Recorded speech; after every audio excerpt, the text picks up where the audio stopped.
en el banquillo de los acusados cuando en realidad no hizo nada. Hay una ONG que se llama Innocence Project, que está a nivel mundial, pero tiene el capítulo en nuestro país, que se encargan justamente de representar aquellas voces silenciadas, aquellos gritos que están ahogados dentro de una cárcel, que dicen...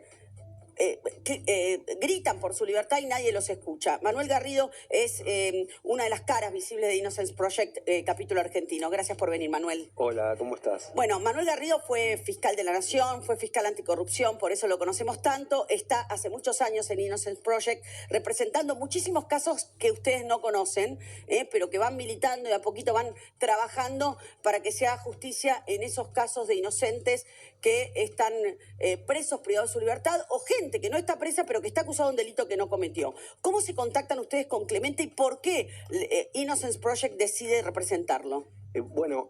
Clemente, hay que aclarar algo, que es que él fue absuelto en el juicio originalmente, sí, pero luego le revocan la absolución y lo condenan. Eso es importante porque no lo recordamos. Nosotros lo que ahora, ¿por qué estamos tratando este tema ahora? Porque en este año, después de 13 años, casi 14 años, la Corte Suprema decide, o el Tribunal Superior, no sé si era casación. El Tribunal de Impugnación de Salta. El Tribunal de Impugnación decide cerrar el caso. Decide cerrar el caso y, bueno, finalmente él queda libre de culpa y cargo. Pero recién este año, y el crimen de las turistas francesas fue del 2011. Pero en una primera instancia él fue absuelto. Él fue absuelto, luego revocan la absolución, lo condenan. Y bueno, cuando se agota la posibilidad de que la condena se revise en la provincia de Salta, nos contacta Clemente y su abogado de Salta para que analizáramos el caso. Y nosotros lo llevamos el caso a la Corte Suprema de Justicia de la Nación. Claro. Que 7 años después revocó la condena. Lo que nosotros planteábamos era que se habían violado una serie de reglas. Pasó de todo en ese caso, desapareció prueba, torturaron a los acusados, lo condenaron por fuera de los trámites procesales previstos en la provincia de Salta. No pudo hacerse una contraprueba porque desaparecieron las muestras tomadas a las víctimas. O sea, una serie de cosas, además de lo que vos estás marcando, de que no coincidían. Las fechas, porque él estaba trabajando cuando se señaló luego que había matado a las chicas. En ese momento, ustedes no lo van a recordar, porque ni siquiera nosotros lo recordamos. Yo cuando viajé no lo recordaba. Había muchos intereses políticos porque se esclareciera el doble crimen de las turistas francesas. Eso pasa generalmente con todas las causas que tienen trascendencia pública. Pensá que en este caso estamos hablando de un crimen que debe haber sido uno de los más graves de la historia de la provincia, en un lugar turístico encima. Exactamente. Entonces hubo una tremenda presión política para que el caso supuestamente se resolviera. Y bueno, y eso llevó a que se condenara a Clemente, que era absolutamente inocente. Clemente estuvo más de 12 años preso, hasta que finalmente la Corte Suprema de Justicia de la Nación dijo que estaba mal condenado, y este año la provincia de Salta, la Justicia de Salta, decidió cerrar el caso. Algo muy importante de este caso que hay que tener presente, que cuando se condena a una persona que es inocente,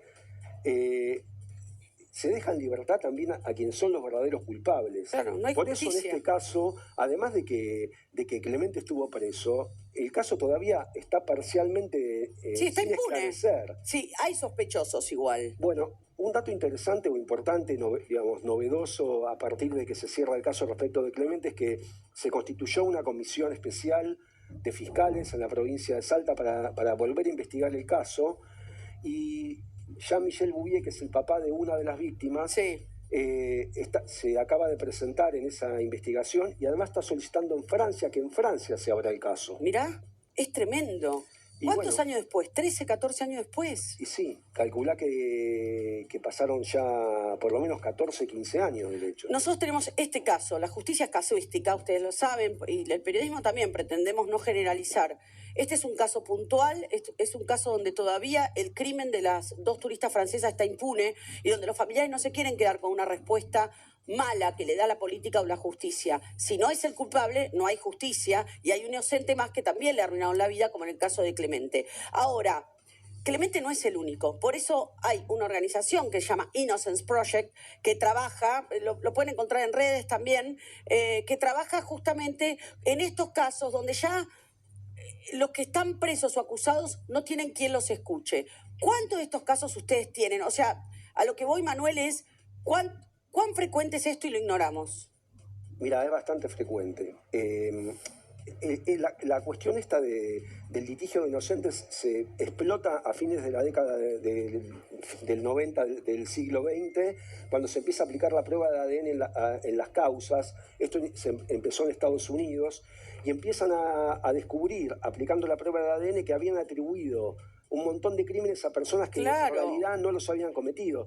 Habían dicho que sangre, pelos y demás pertenecían a esas personas, y la prueba de ADN demostró que... ¿Cuándo que no comienza a aplicarse la prueba de ADN? En 1993. En la década del 90, pensé que había sido antes. No. O sea, la ciencia viene a aclarar un punto que hasta ahora no se había aclarado, que era la valoración de la prueba. Y eso hizo que, por ejemplo, entre 1989 y el día de hoy, por ejemplo, en Estados Unidos llevan registradas más de 3.600 exoneraciones, que es la palabra que utilizan en Estados Unidos. Es decir, condenas firmes revocadas. O sea, gente que había sido considerada culpable, que estuvo décadas privada de la libertad. O sea, en Estados Unidos tenemos 3.600 casos que fueron revocados a partir de la prueba fehaciente de ADN. O sea, inocentes acusados de crímenes que no cometieron. Condenados. 3.600 condenas dejadas sin efecto. ¿Y en Argentina tienen ustedes un registro? No, en Argentina no hay un registro como el que llevan, con el que llevan en Estados Unidos. Lo está haciendo la Universidad de Michigan. Ajá. Acá todavía no tenemos un registro de los casos, pero bueno, es una asignatura pendiente. Absolutamente. Tenés que tener en cuenta que hay muchos casos de personas inocentes condenadas que tampoco son revocadas sus condenas, porque en Argentina tenemos un problema adicional, que es la lentitud de la justicia. Claro. Entonces muchas veces las personas llegan a cumplir la condena, o por lo menos cumplir el tiempo necesario para salir en libertad. Salen en libertad, se olvidan. Haya sentencia definitiva. Claro. Entonces cuando hay una sentencia definitiva, ya no tiene sentido litigar la inocencia muchas veces, porque ya esas personas están en libertad. ¿Qué otros casos ustedes han atendido, como el de Santos Clemente Vera y el doble crimen de San Lorenzo? Mira, el número que nosotros estamos trabajando hace casi 10 años y los casos son crecientes, y hemos tenido casos muy importantes, inclusive que han llegado a la Corte Suprema de Justicia de la Nación. Uno de los primeros es el caso de Jorge González Nieva, que era un taxista que los medios le prestaron cierta atención en su momento. Jorge había sido condenado supuestamente por un homicidio en una salidera bancaria y también era absolutamente inocente, estuvo 13 años preso.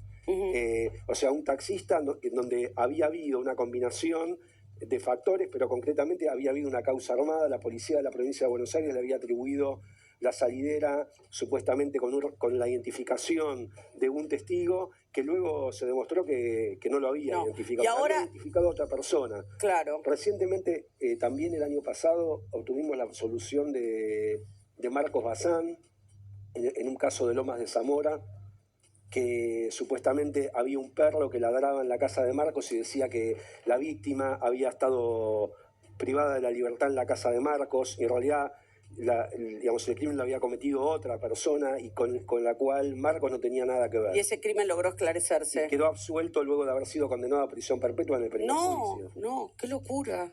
Pero lo que hay que tener presente es que es un factor que puede ocurrir que la justicia se equivoque, porque la justicia se basa en pruebas que son falibles. Los testigos pueden equivocarse, la ciencia puede equivocarse, o también puede haber una manipulación, como hubo en su momento.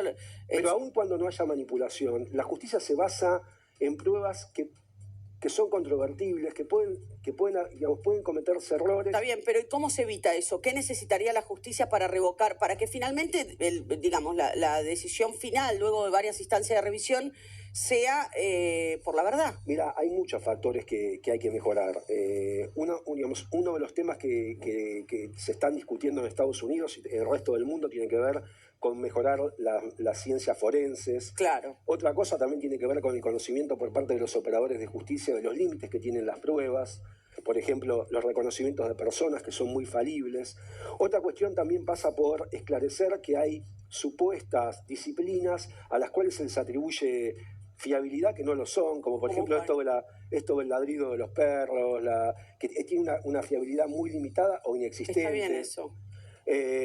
O sea, claro. hay muchas pseudociencias que dan lugar a información de poca calidad que se introduce en las causas y que puede terminar en la condena de personas inocentes. Antes de despedirte, Manuel, ¿hay algún patrón común en las causas armadas? Por ejemplo, en su momento yo hice un informe de causas armadas porque había una fiscalía especializada, creo que era Rafecas antes de ser juez, que estaba en la unidad fiscal, ¿no?, de la Procuración, y había patrones comunes. Por ejemplo, los que eran víctimas de causas armadas en general eran gente con muy bajos recursos económicos. Me parece que es un patrón común. El sistema penal se ocupa de gente con pocos recursos económicos. O sea, en las investigaciones que se han hecho sobre causas armadas, además de estos factores puntuales, hay factores que son concomitantes, que tienen que ver con la presión que puede existir de la política para que los casos se aceleren y se resuelvan sin más, la discriminación que existe, la falta de recursos de las personas acusadas, como mencionás vos. Sí. O sea, son todos factores concomitantes que aparecen cuando hay también una condena errada. Claro. Pero las causas armadas en general, lo que se da cuando hay una causa armada son factores de presiones de otro tipo, o sea, exigencias de que se esclarezcan los casos. Claro, rapidez. O represalias contra determinadas personas, extorsiones. Totalmente. ¿Cómo se puede acudir a ustedes, a Innocence Project? Un montón de gente que tal vez dice, no tengo abogado, no tengo plata, no tengo quien me represente y necesito esclarecer Nosotros mi caso. intervenimos en los casos, en general, en los que ya hay condenas. Claro. O sea, personas que ya han sido condenadas. Sí, que revisan. Hay muchísimos. Y la manera de contactarnos es a través de las redes. Hay un formulario para pedir nuestra intervención y las personas que estén en esta situación pueden solicitar la intervención de la organización. Bien.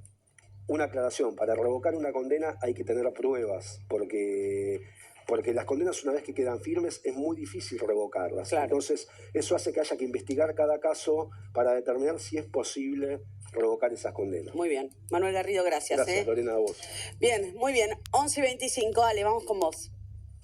Sí.